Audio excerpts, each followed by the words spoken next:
Alright, welcome back. This is Raven Plans and I am filming a what's in my work tote video. So the school year ends this week. I am a teacher. I teach high school English and creative writing, and we of course right now are distance learning because of COVID-19. So this tote has been just like right next to my bed with my work stuff in it, and I just bought like a baby tote as well for my planner stuff, but this specifically has my work stuff in it. So if you'd like to see a tour of my work tote, just keep watching. So this is what it looks like from the top. This is my my work computer. It is a Apple MacBook Pro, and I put a cover on it. I don't like that I can see all the fingerprints on it, but you know, it is what it is. And I got a couple of stickers from Etsy that say basic teacher and don't make me use my teacher voice. Sometimes I find myself using that in situations that I don't need to, but yeah. So this year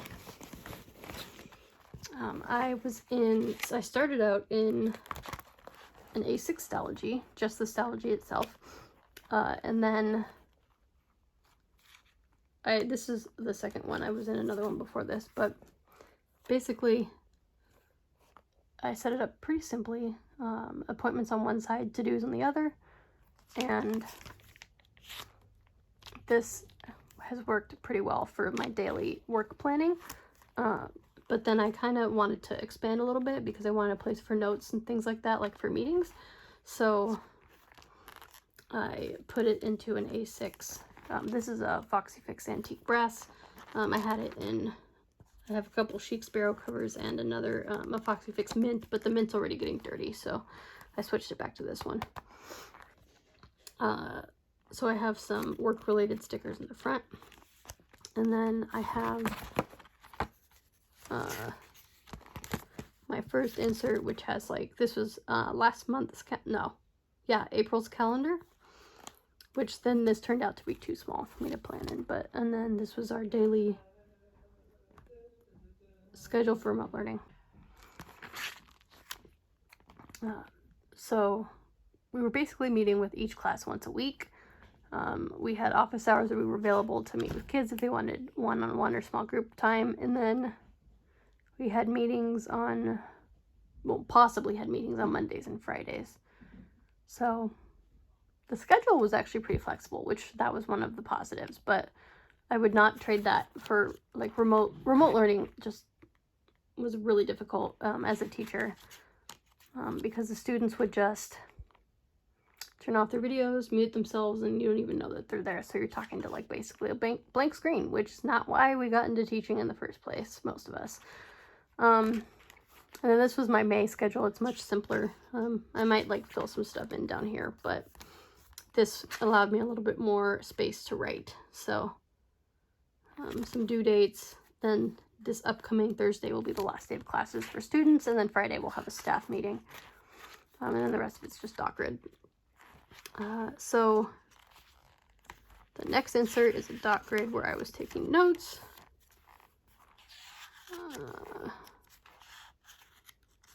So like, for instance, I'll write things down on Post-its when I think about things. So this was like a grading scale for the paragraphs the English ones were turning in. This was just some ideas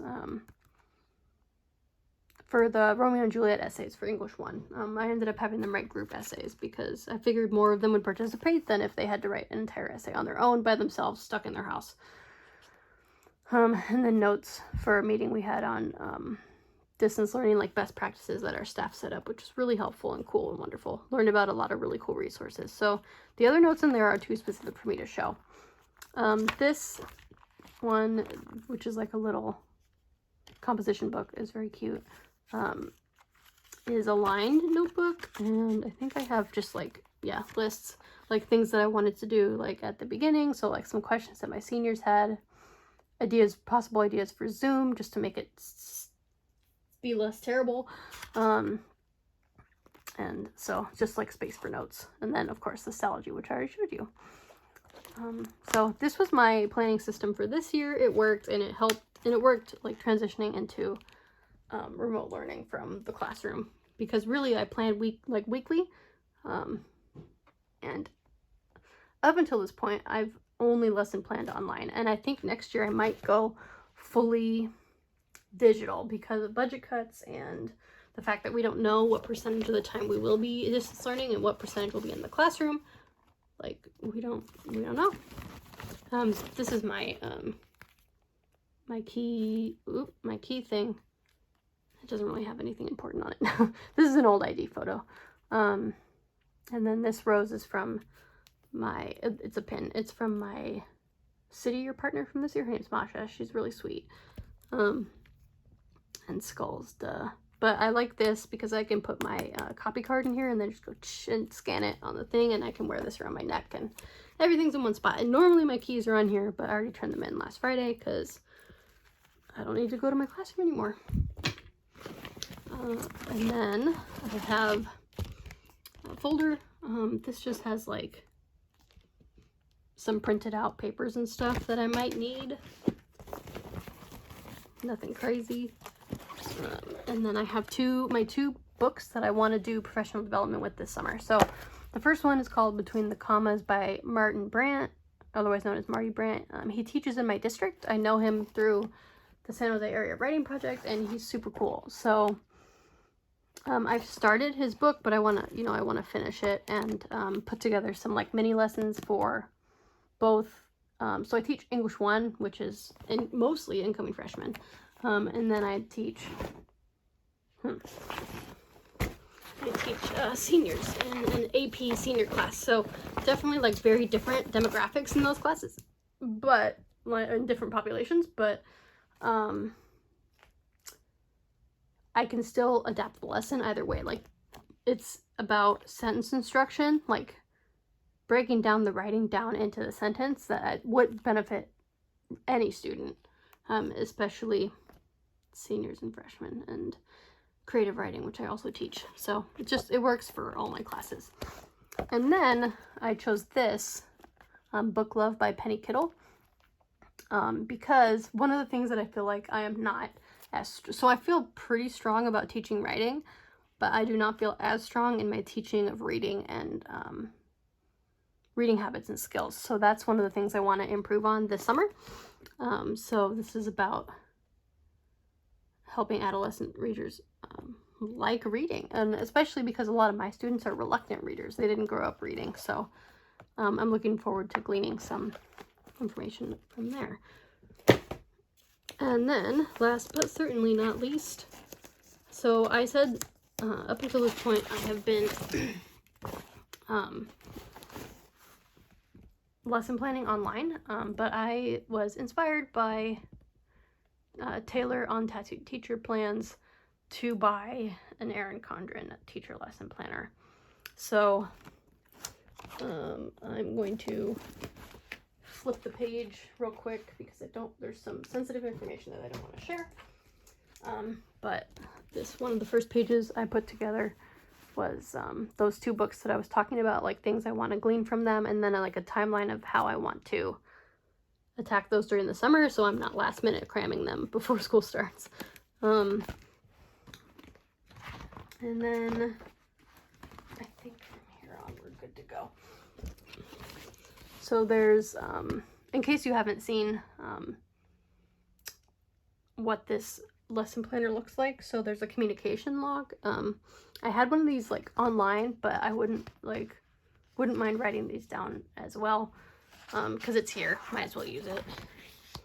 I'll probably use this for like the master schedule for the year, the calendar. I mean, we don't know when we're gonna start.